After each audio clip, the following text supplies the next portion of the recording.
Welcome to Everyone Eats. I'm Jeremy Bowditch. We made it to the end of our first season. Our season finale is about the Los Angeles we could have if we abolish police and prisons. It's a two-part episode. In part one, today's episode, we talk about what we think cops do versus what they actually do. Violence. Policing is life and death at the hands of the state. They are the enforcers of the capitalist contract. On one side is us, people who work for a living. We sell our labor for wages. We use those wages to buy the things we need to live: food, shelter, healthcare. On the other side of that contract is the ownership class, capitalists. They buy our labor, sell the product of our labor for profits, then pay us a wage so we can stay alive and work another day. That's the contract. We get to stay alive, they get profits. If you break the deal, if you step outside of that contract, your chances of dying skyrocket. Whether it's through eviction, withholding healthcare for profit, or a police bullet, the state will use its power to take your life. What's even wilder is we all agree. Police should be the only ones allowed to kill, to maim, to harm. Not only do we have a shitty contract, but we pay for it.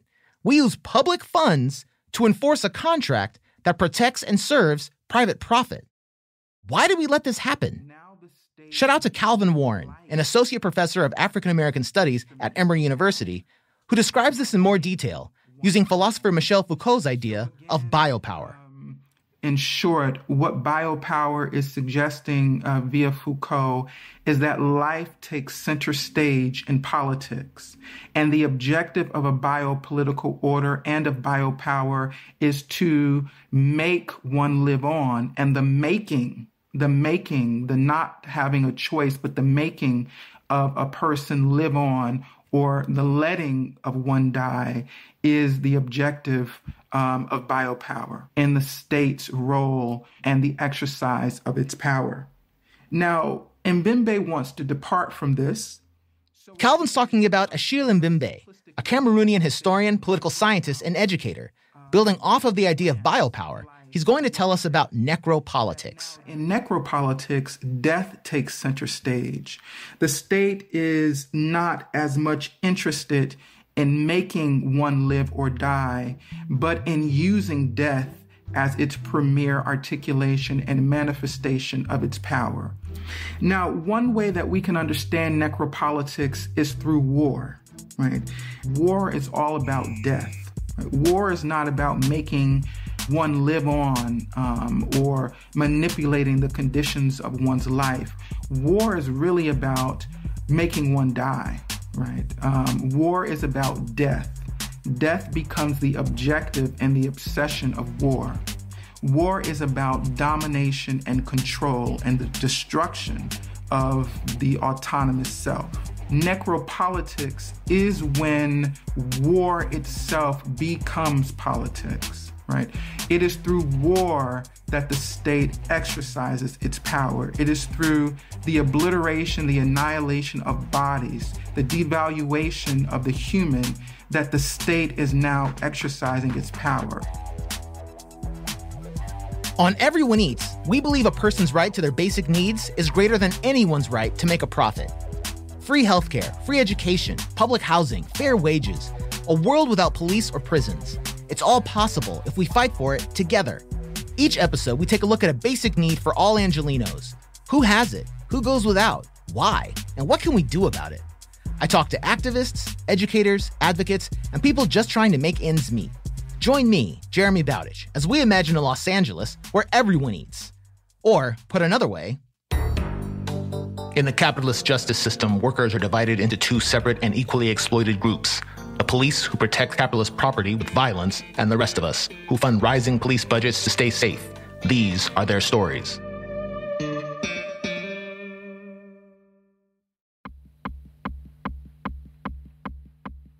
Everyone Eats is inspired by the Justice LA Coalition, envisioning a LA County where the well-being and health of the whole community is prioritized over incarceration by reinvesting county dollars into alternatives to incarceration. Find out more at justicelaNow.org. My first guest today is Albert Corado. He's a 2022 Los Angeles City Council candidate, activist with People City Council, and lifelong committed abolitionist. Before we get into this, tell us a little bit about who you are and what brought you to this work. I'm Albert Corado. I'm a organizer with People City Council. I'm a rabble-rouser on the internet. I ran for city council, and I'm a LA native. Actually grew up in the San Fernando Valley. I'm known for either people like, oh, I love your campaign, what you did on Twitter, whatever, or a lot of people know me as related to that tragedy. Well, I think we can mention that. I mean, LAPD, you know. Yeah, so actually 5 years ago now, LAPD killed my sister Mely at the Silver Lake Trader Joe's. And so that was what brought me into the world of organizing and being into politics and stuff. Because, I was a California liberal, I believe in gay marriage and I believe in all the things you're supposed to believe in, right? Right. I put BLM on my profile, all that stuff. But when that happened, it really radicalized me to the point of, I grew up in Los Angeles, so I never trusted the LAPD. So I wasn't ever like a bootlicker or oh, police are good. I was more like, you know what, they're mostly bad, but maybe there's some good ones, right? That was me 2016, 2017. Hated 90% of cops and thought, okay, maybe there's some good ones. And then that happened and I became full-blown abolitionist. And so since then I've been trying to shake things up and say that what happened to my sister shouldn't have happened. And I want to prevent it from happening to other people. And I think that's kind of what informs the work that I do is that loss and that tragedy. And just kind of the senselessness of being one day you go to sleep and your life is normal. The next day you wake up and it's someone you love is gone because the police force just chose to fire into a Corado grocery store and they killed someone and barely even apologized for it. It was July 21st, 2018, and I was actually living in Minneapolis at the time. So I had moved away in March of that year and was kind of over LA, kind of hey, I want to start something new. I had gone to Minneapolis a few months before with an ex-girlfriend and was oh, this city's so cool. And I'm a bit of a wanderer. So I was oh, you know what? Let me move away. Let me figure something out. And so I moved in March of 2018, lived there for 4 months. And I remember I was at work and I got a call from my dad. Didn't think anything of it. I was I'll call him later. And then a minute, 30 seconds later, my brother called me. And he lives in New Jersey. And I was oh, well, he's calling me too. This is kind of, I wonder what's going on. So I answered and he said, hey, man, there's something on the news about there being an active shooter at Mely's Trader Joe's. And he said active shooter because we didn't know what was going on. Something had happened there. And because we live in the country we live in, they thought it was an active shooter. And so that's what they were reporting. And I hung up and the first thing I did was call my sister and she didn't answer. And we didn't know until a few hours later that by the time we even got word, she was probably already dead. So as that's happening, we're playing phone tag and a couple hours later, I'm told, hey, she didn't make it. She was shot. So that was kind of where I was when it happened. What happened, the actual story was that a guy had gotten into an argument with his grandmother and shot her 7 times. And had stolen her car. And on the way, he kidnapped his girlfriend and took her in the car. And someone called 911, said, hey, there's been a shooting. This woman's been shot. Her grandson took the car. And so they found the car using a LoJack. And they pursued this guy for 20 to 25 minutes around town. And he's firing outside of his window to the cops. It's a whole thing. There's the helicopters and everything. And so as they're getting into Silver Lake, coming down Hyperion, his tire blows out and hits the light pole that's right outside of my sister's Trader Joe's. And she'd been a manager there for 7 months, had been with the company for 4 years at that point. And when the car hit the pole, everyone was inside and was oh, what's going on? And she said, hey, don't worry. I'm going to go check it out and see if someone needs help. Again, not knowing that there was any cops or anything involved, not knowing that the guy who crashed was on the run from the cops and had done all this stuff. She went outside because, hey, I think someone's hurt. Let me go help them. And so as she's coming out, this guy's running into the store and the police just open fire on him. And there's video that you can watch of them getting out of the car. And one of the cops is ready to go as soon as she gets out of the car and they fire into the store. And in the video, you can't see my sister getting hit, but we think that she was at the threshold of the door and he was kind of crossing paths with her. And so when they fired, they hit him in the arm and hit my sister on kind of the left side of her body, and it went through her arm and then kind of went through her, near her heart. And what happened was he ran inside and was hiding from the cops, and Mely, who's my sister, went off to the side and hid, knowing she'd been shot, but hid, again, not knowing that she was hit by the police, maybe thinking there was a shooter or something. She went to go and hide and take cover. And what happened in that instance was everybody ran to the back of the store. The shooter, then knowing his predicament, was fuck this, no one leaves. He had a gun on him. He's I'm not going to be killed by the cops. Everybody stay here. We're in this for the long haul. And he held them hostage for 2 hours. And within that 2 hours, he had been shot, on the way in. He was like, oh, hey, I need something for my arm. They said, oh, let's go get a sweater to put a tourniquet or whatever.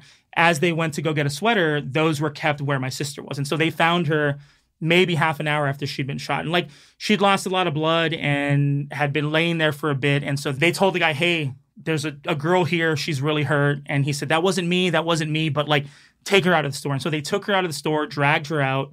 And there's footage of this on the fucking news. It's really, really hard to watch. But they took her out. And, by that time, she was already pronounced dead. And the guy held them hostage for another 2 hours. And knowing his predicament was I don't want the police to come in here. I don't want them to arrest me. He basically said, I want the police to send in handcuffs so I can handcuff myself, and then I'll surrender. And so he did that.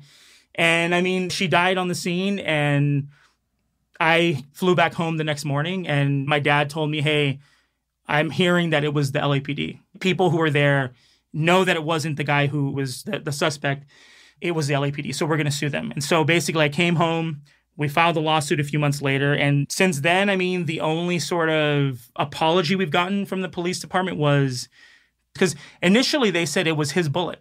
They said, I remember that bullshit. Yeah, I remember that bullshit. They ran it in the Sunday paper saying the bullet that killed Melly Corado was fired by Gene Atkins. Mm-hmm. And, people knew it wasn't true. People who were there told me and my dad, hey, it's not true. Melly was at the door and she got shot by the police. This guy never, ever shot his gun. When he left his car and got into the store, he had never shot his gun. He shot it beforehand, whatever. He's going to go to jail for the rest of his life. But we were told by them, hey, it was our bullet. And so initially it's his bullet. Then, of course, it came out that it wasn't his.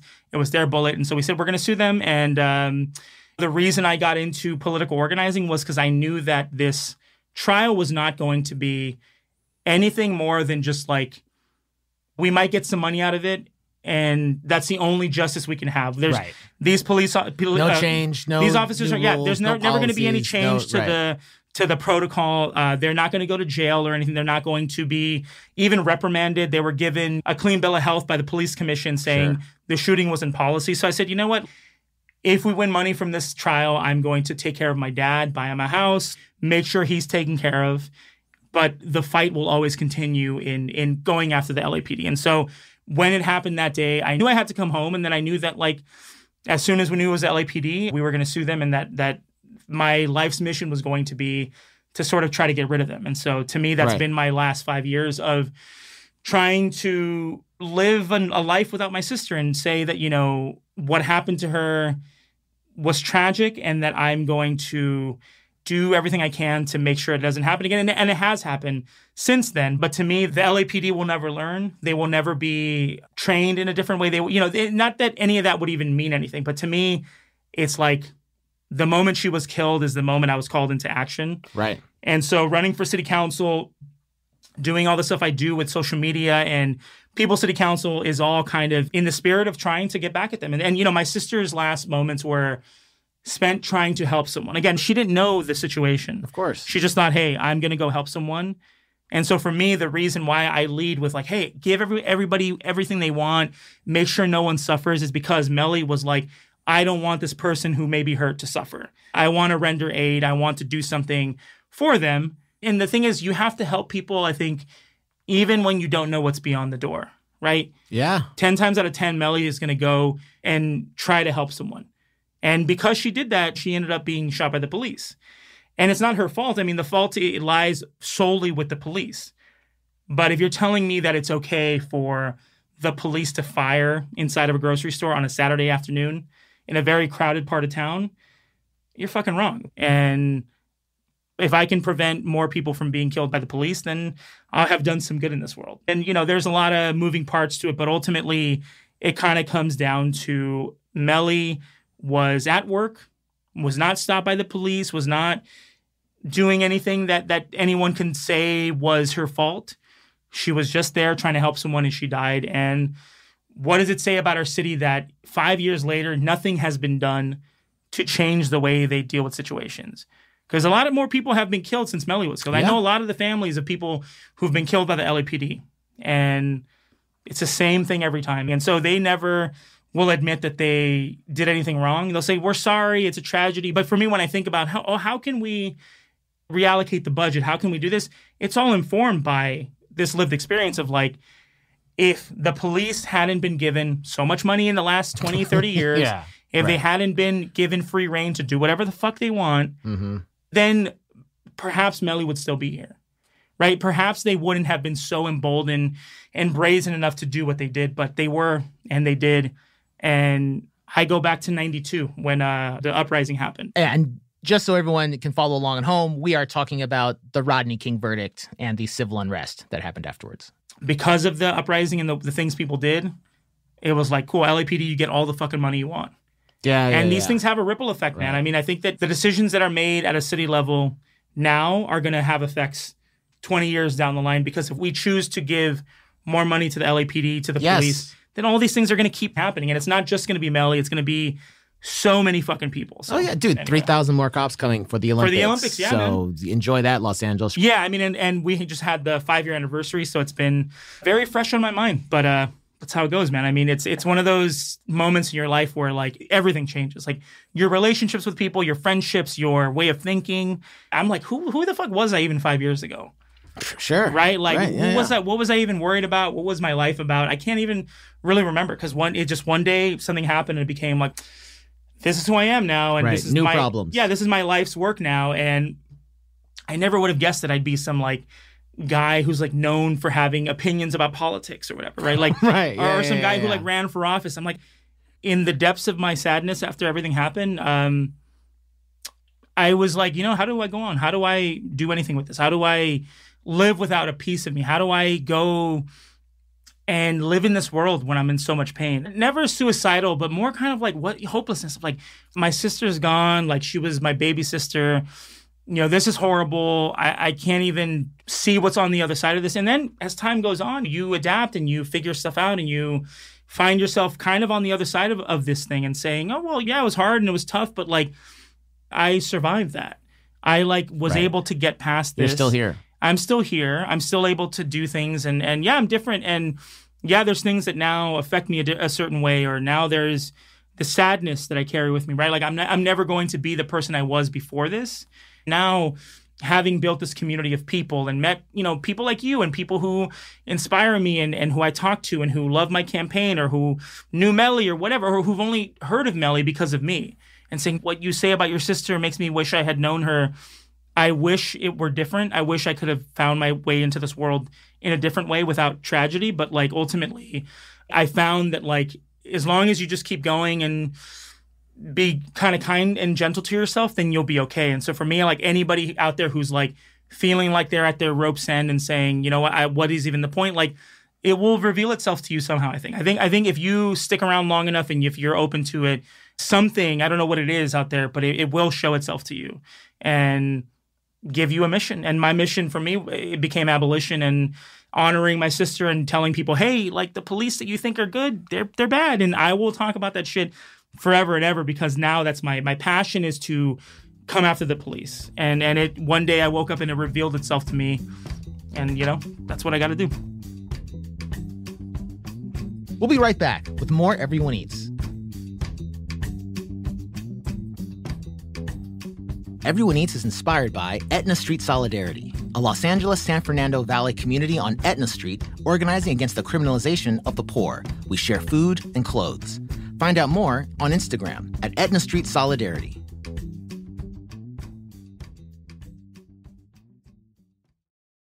Welcome back to Everyone Eats. My second guest is Cerise Castle. She won the 2023 American Mosaic Journalism Prize for her series, A Tradition of Violence, exposing the deputy gang epidemic inside of the LA County Sheriff's Department. That series is now being published as a book under the same name. Joining me right now in studio is Cerise Castle. Thank you so much for joining me. Thanks so much for having me. Happy to be here. I've been wanting to talk to you for so long, just watching you just turn over these stones one after the other, right? In what is one of, if not the biggest, law enforcement agencies in the country. I think that as someone who's, I've lived in Los Angeles for 17 years, and I feel like LAPD takes an outsized role, right? You've got the OJ trial. You've got the uprisings in 92. There's Rodney King. There's been a lot of big banner, bad, black eye moments for LAPD. And I feel like that shielded us, at least me, from any sort of scrutiny about, the law enforcement officers that are pulling you over when you're in Bell, right? When you're not in the city of Los Angeles. So I just want to talk to you a little about what first got your eye looking in that direction. Yeah, and I'll just say that I think it's really common for people to not really be familiar with the sheriff's department. A lot of people don't realize that LAPD and LASD are separate agencies. LAPD, as you alluded to, patrols the city of Los Angeles, while the Sheriff's Department is responsible for unincorporated Los Angeles County, as well as contract cities that hire the Sheriff's Department to do law enforcement services in their jurisdiction. That's places like Whittier, West Hollywood, Compton, places like that. What is happening in these places that are unincorporated that still need access to services? Like, how do you get that to them in a new way? So the Sheriff's Department does a couple of different things. They do law enforcement services, conducting traffic stops, investigations of crime to various degrees of success in those things. They are also responsible for running the county jail system, which is the largest unofficial mental health care facility in the country at this point. And they are also responsible for providing security services in the Los Angeles County court system. So when you go to court, you will go through a metal detector that is run by a sheriff's deputy. When you go into a courtroom, you'll see that the bailiff is a sheriff's deputy. And they're stationed throughout the court providing various security services. At the criminal court in downtown, they run an entire floor, which is where the high-profile trials happen. The O.J. Simpson case, which you mentioned, happened on that floor. Danny Masterson recently, his trial was on that floor. So those are the three things that they do. In some parts of Los Angeles County, the Sheriff's Department also is responsible for security services in various school districts.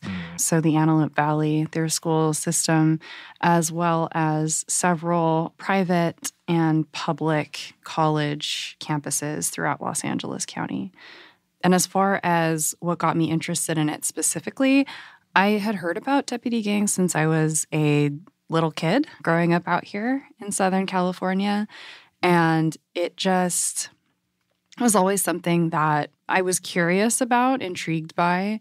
It didn't really make sense to me that these police agents who were coming to my school and lecturing us kids about the evils of joining a gang were in gangs themselves. And that was something that I was hearing from adults, other kids on the playground, my teachers, my parents.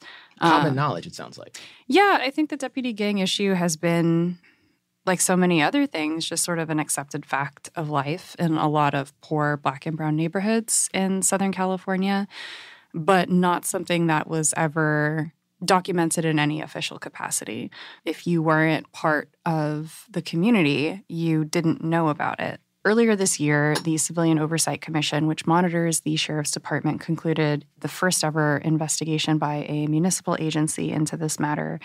And in that report, they documented and confirmed the existence of several deputy gangs that I wrote about in my reporting.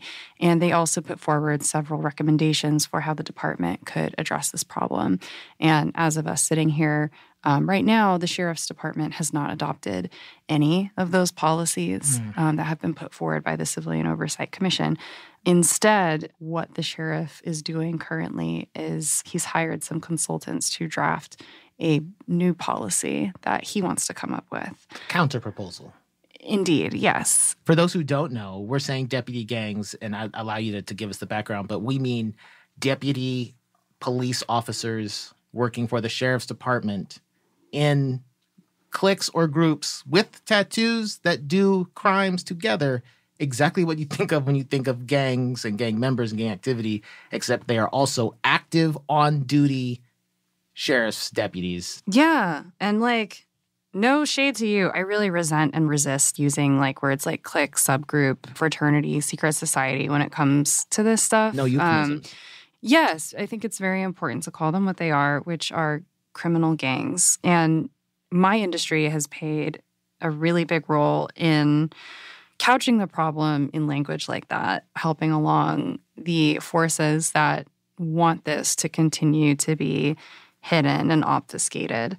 So it's very important to call them deputy gangs. And when I say gang, it's literally like what people associate with criminal street gangs, groups like the Crips and the Bloods and the GDs, that kind of thing, which from where I'm standing and from my lived experience, I would really categorize groups like that as more social groups that have some criminal elements in them rather than a gang whose express purpose is the commission of crime for the furtherance of the profile of the gang, which is what's happening in the sheriff's department. These are gangs that are made by self-selecting deputies who generally identify each other as being, in their words, like a real hard charger, head-cracking kind of cop, the kind to take violent action first and ask questions later,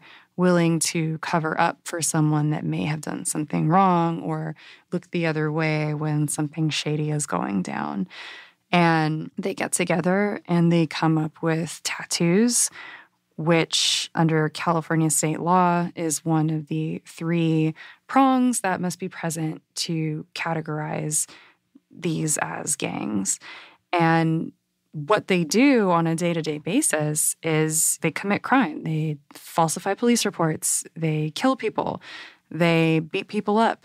They plant guns, manipulate evidence. I've even heard stories about sex trafficking and selling drugs, blatantly criminal actions. So when we look at it under what the California Penal Code defines as a gang, these 100% fit the description.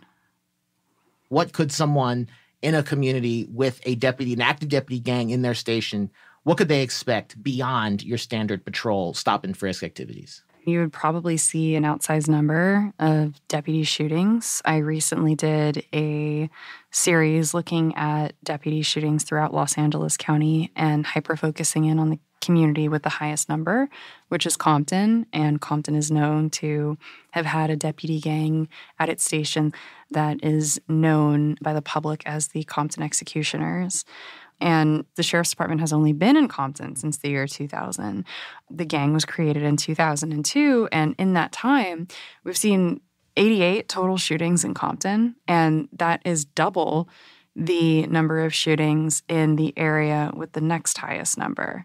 So it's like violence. Pretty damning. It sounds like the most violent officers coalesce together and then bond over enacting violence on the community is what it sounds like. Yeah, and that kind of behavior is rewarded by the department. The officers that are participating in that stuff are the same ones that get medals of valor, that get choice assignments, that get promoted, and that make their way all the way up into senior leadership. Our undersheriff admitted to me in an interview that she has a tattoo that several people in the department identified to me as a deputy gang tattoo. And there she is, number 2, first Black woman undersheriff. So it sounds like in these departments, if you want to rise, right, if your goal is to have a prosperous career in law enforcement and a sheriff's department, it sounds like joining one of these gangs is the prerequisite. It's almost like you won't be in senior leadership unless you've had the backing support of these deputy gangs, which it sounds like you do need to be recognized by leadership as what you described, their words, a hard charger. Is there any sort of check on that when the number 2 sheriff has a tattoo? You're right in that you need to be a part of a deputy gang to move up in the department. I've heard from many people that when someone puts in for a unit transfer or promotion, there are conversations happening behind closed doors with deputy gang members saying, how is this guy? Is this a good deputy? Is this someone that we should bring on? Oh, like he is one of those goody two-shoes. Okay, we don't want him type of thing. So the gang is the internal hiring manager who plays ball, who's on the team. Unofficially, yes. And I'll also say that this is not unique to the LA County Sheriff's Department. After I published my series, I was hearing probably from at least one cop a day in a different department reaching out to me to say, oh my God, Cerise, I have a gang in my department too. Can you come to Kentucky, Ohio, Idaho, what have you, to investigate what I think is a criminal gang? There are several instances where I've seen deputy gang members go on to lead other departments outside of the LA County Sheriff's Department. Bob Johnson, who just became sheriff of Santa Clara County, was identified by several sources of mine inside the department as a member of the Grim Reapers. He's now running a sheriff's department in Northern California. Victor Clay, another person who was identified as a member of a deputy gang, is running the police department at Harvard University. Wow.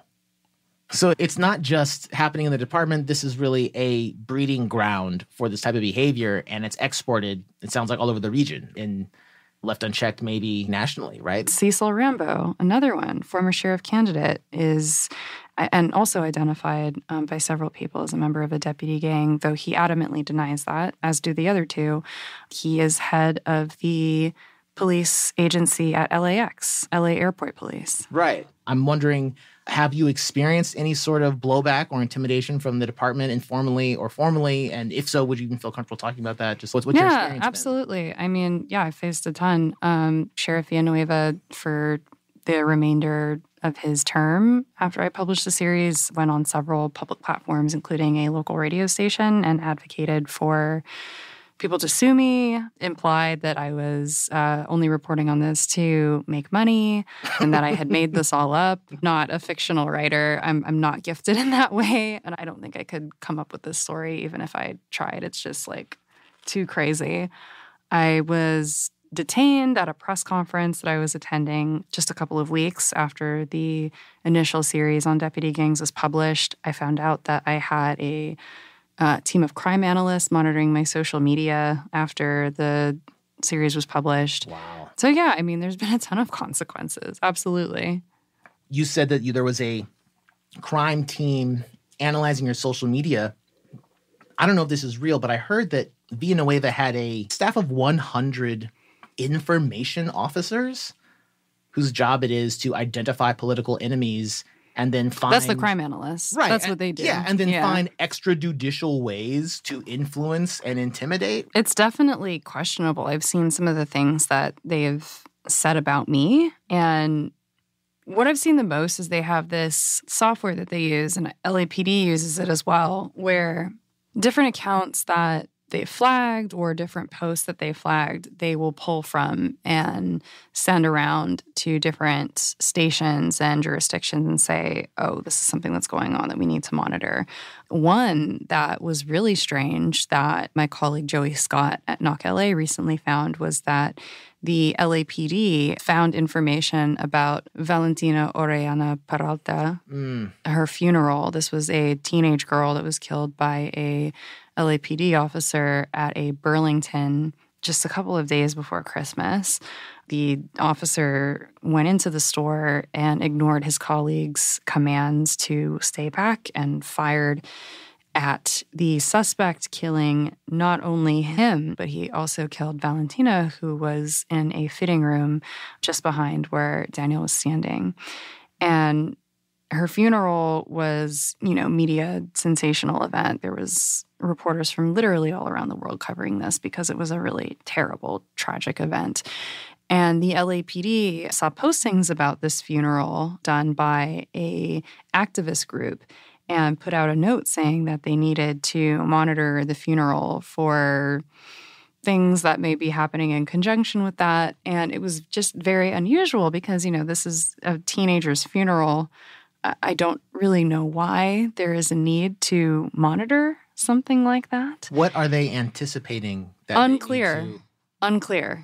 What would you say as someone who's done this research, as someone who says, I hear you, they're deputy gang members, it's a few bad apples, that's the price of security, and I'm glad that we have these law enforcement officers in our schools, colleges, like at the courthouse. Like maybe the jail is the best place for people to receive mental health services in the county. And I trust our sheriff to be a just and dignified provider of those services. I'll also just say, to fine-tune the point about the largest mental health care provider, it's in an unofficial capacity, right? So it's not like there's like programming and like you're seeing a psychologist or like doing group or anything like that. It's in an unofficial capacity. So what that looks like is you have a high population of people that are struggling with mental health issues being put into conditions that the United Nations has decried as violations of human rights. People that are warehoused in cells in a crumbling building, Men's Central Jail, that is not safe to inhabit, oftentimes in darkness, in temperatures that are either too hot or too cold, toilets that don't work, that are spilling gray water, feces smeared on walls and doors. It's not a good place. And as a matter of fact, the Board of Supervisors voted to close Men's Central Jail a couple of years ago.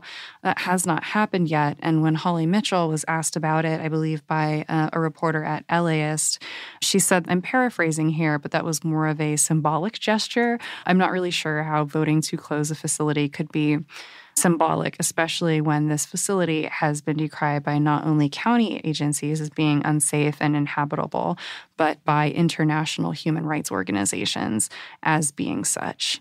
This is the same, just to refresh people listening, I believe the federal government had to send in undercover agents into Men's Central to investigate? So that investigation was done by the FBI, and how they did that was they were able to turn a nonviolent offender. He was a bank robber. He never used guns or anything like that, more of a strong-arm robber kind of guy by the name of Anthony Brown.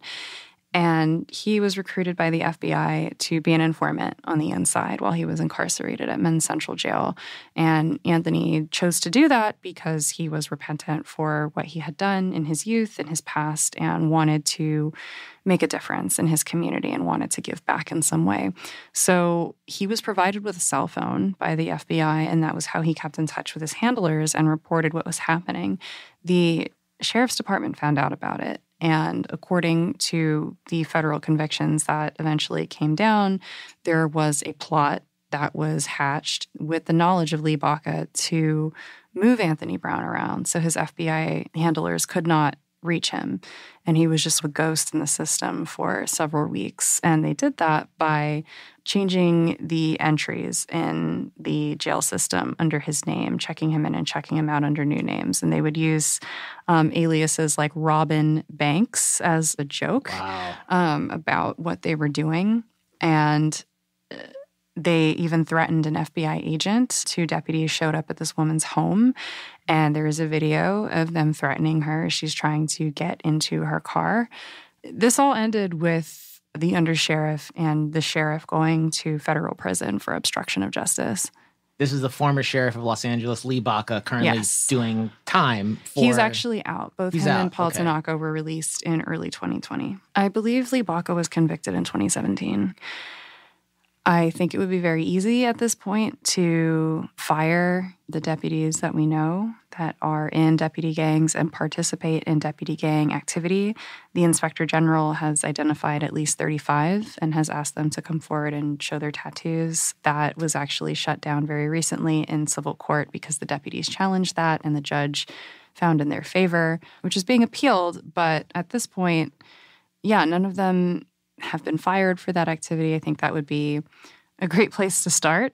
When I speak to people about what they would like to see happen, people that have been personally affected by deputy gang violence resulting in the assault or death of a relative or loved one, what they want to see happen is criminal charges for the parties responsible, number one. And several people have said to me that we should just get rid of the entire department. And that comes from people both inside and outside the department. Do you feel like there's any sort of momentum or change since you first started reporting on this and now where at least they're having publicly noticed meetings trying to get to the bottom? I'm making finger air quotes, get to the bottom of what's going on. In short, no, I don't. I think having the department not adopt the Civilian Oversight Commission's recommendations was a great indicator of where we're heading. I think behavior by the Board of Supervisors further confirms that. The Board of Supervisors they have a lot of power to change this. And that looks like a couple of different things that can happen. They're in charge of the Sheriff's Department's budget. So they could take a lot of actions to curb the $4 billion plus that we spend annually on that department. And they have done some things like settlements for sheriff deputy violence. Now they direct that to be taken out of that budget. But in the grand scheme of things, there hasn't really been significant action taken to stop it from happening in the first place. One thing that comes up a lot in the Civilian Oversight Commission meetings is the fact that county council, which works with the commission to, one, develop these policies, and two, see them enforced, is really not representing the commission. They represent the county. And what's best for the county isn't always what's best for the public, which is very counterintuitive to what people may think, right? Because the county is the people. But at the end of the day, county council, they have the best interests of the function of county government. And the way we see that with deputy gangs playing out is really county council protecting deputy gang members and not wanting that information to be given to the commission, to be put into the public sphere where people know about it. Measure J happened in November of 2020. It was the county-level response to the uprisings that took place after the murder of George Floyd. And while not a direct defund the Sheriff's Department initiative, it did stipulate that we would dedicate 10% of the unrestricted funding to address the impact of social and racial injustice in direct investment in the community. That, of course, was taken to court. It still stands 3 years later. What do we think is going to happen when the bully, that is the Sheriff's Department and the Sheriff Deputy Union, see the county spending some of what I'm sure they see as their coins? Is the sheriff going to be in more schools in unincorporated LA? Or is there any sort of Measure J-esque, reform-esque kind of motion in that regard that might find their influence in schools shrinking?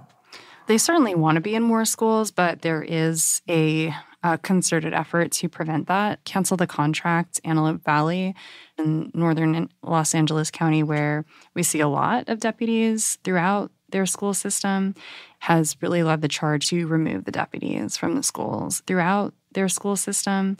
And I know that the work that they're doing has inspired parents in other parts of the county where deputies are present to begin to organize for removal in their respective jurisdictions as well. More from Everyone Eats after this. Everyone Eats is inspired by Dignity Empowered Now, a Los Angeles-based grassroots organization founded in 2012 that fights for the dignity and power of all incarcerated people, their families, and communities, building a Black and brown-led abolitionist movement rooted in community power. Find out more at dignityandpowernow.org.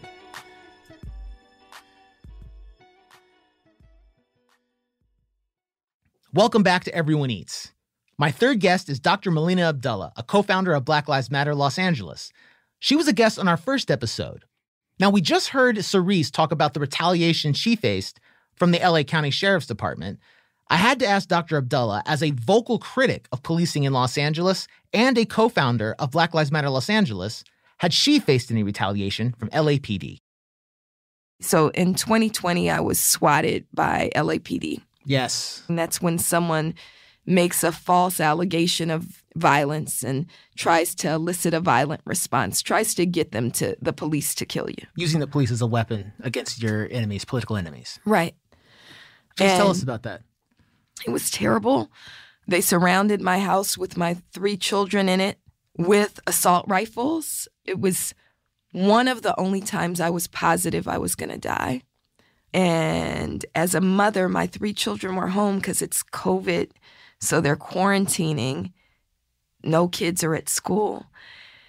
And Billion, who helps to keep me safe, he had just arrived because we were going to go do something on my campus. And when he said, there's hella police around your house. And I looked because I live off of Crenshaw, and I was thinking maybe they just in the neighborhood because they do that, right? Mm-hmm. When I looked out the window, these cops with assault rifles ran up my front yard and pointed these assault rifles at me. And I turned because I didn't think they were there for me. And I did what any mama would do, which is go and hustle my kids together and barricade them in a back room, the safest room in the house, and tell them not to move. And Billion stayed there with them. And there was a loudspeaker announcement, everyone in 2108, which is my house number, come out with your hands up. And I decided to go on Instagram Live because Wise. I felt like if they're going to kill me, everybody's going to see what happened. They're not going to make up the story. Mm-hmm. So I opened the front door. My children are shrieking because they're all so positive I'm going to die. And I put my hand out first and I yelled, there's a phone in my hand. It's just a phone. And then they yell at me to come out. So I step like this you can't see on the radio, but I step with my hands up into the middle of the door. And then I looked to my left, and I've never gotten through this story without tearing up. I see Otis and Sophia, who are my across-the-street neighbors. And I always say if there's someone who's more susceptible to police violence than Black women, it's Black men. Mm-hmm. And Otis is not a small Black man, and he's a father, and his son is a year younger than my son. And he looks at me and he says, "What you doing, sis? Like, why are you coming out?" Right. And all I said was my kids. And they immediately got it. And Otis put his body directly in front of my body. And Sophia flanks me on the left. And he says, "Well, if you going, we all going." And so we walk to the skirmish line, and it becomes clear that the police are there on a swatting. They knew they were there on a swatting. We found out, and we are now suing LAPD about it, but we found out that they absolutely knew that it was a false call. And they basically were complicit in that call.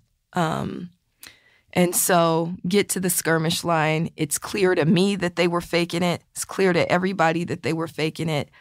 I leave with Otis and Sophia, but also all my neighbors are outside, some recording, some just there. The police would have stolen my life if they could have gotten away with it. Mm-hmm. They absolutely terrorized and traumatized me and my children. My children are not over it. But who has nursed us back to health? I'm thinking about these moms that came to my house that afternoon with cookies and plants. I didn't know them. I'm thinking about my neighbors who I'd never talked to, who were out in the street, not Otis and Sophia. I'd talked to them. But neighbors 2 doors down who are not Black, who we'd never spoken before, but they were queer men who got it and were like, "We're always here." Otis played with my son and his son in the backyard for hours while I was gone. And we know that our whole neighborhood, my neighborhood will call me if police are sitting out in front of my house. Mm-hmm. I got one neighbor who will say, "Don't come home right now," right? Got swatted 2 more times after that. The third swatting, it was a neighbor who called me and said, "They doing it again." You know? But the point is this, they force it down our throats that police are safety. In our souls and in our experiences, especially Black people know police are the enemy. They've always been slave catchers. They're still slave catchers. They see targets on our backs, right? Where we get safety is from community. I have the strongest community now where once we hit our block, we're good. Otis will put his life on the line, right? Yeah. I got white people behind me who live behind me. They're like, "Hey, if you ever need to run, got you." You know, like the new Underground Railroad. Of course. You know? No police, strong community, and with strong community comes strong safety.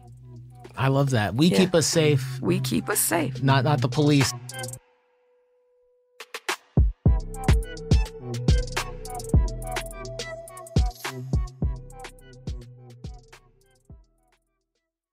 Welcome back to part 1 of our 2-part episode about abolition. Today's episode is about police violence. Who in our community right now is organizing against the police, against runaway budgets, against the complete lack of accountability, and the killing of Black and brown people with impunity? I asked Albert Corado and Cerise Castle to get us plugged into the movement. There is a coalition of many different groups called the Check the Sheriff Coalition. Some of the groups participating in that coalition are abolitionist groups. Their main focus is the Sheriff's Department. There are several community organizations that are part of that coalition: La Defensa, the Justice LA Coalition, Dignity and Power Now, all groups that work around reforming the carceral system, the Sheriff's Department, and have worked on measures like Measure J that we were speaking about earlier and worked to help pass that. There are smaller community organizations as well that work directly with families. Say their name's LA, Community Control Over Police, that are both really engaged in community and neighborhoods, helping families through the legal processes and emotional trauma that occurs after violent interaction with a deputy sheriff. Whatever you're willing to bring to the movement, bring it. We need it. This is a fight that's going to go on forever and ever. The work continues even after you and I are gone. It's still going to have to continue, and we're going to have to train up the next generation of people, and then they'll do the same, and on it goes, you know? Thanks for listening to Everyone Eats. I also want to thank my guests, Albert Corado, Cerise Castle, and Dr. Melina Abdullah. Shout out to some of the organizations we mentioned on today's show. That's Check the Sheriff LA, La Defensa, Stop LAPD Spying, People's Budget LA, LA Street Care, Dignity and Power Now, and Justice LA Coalition.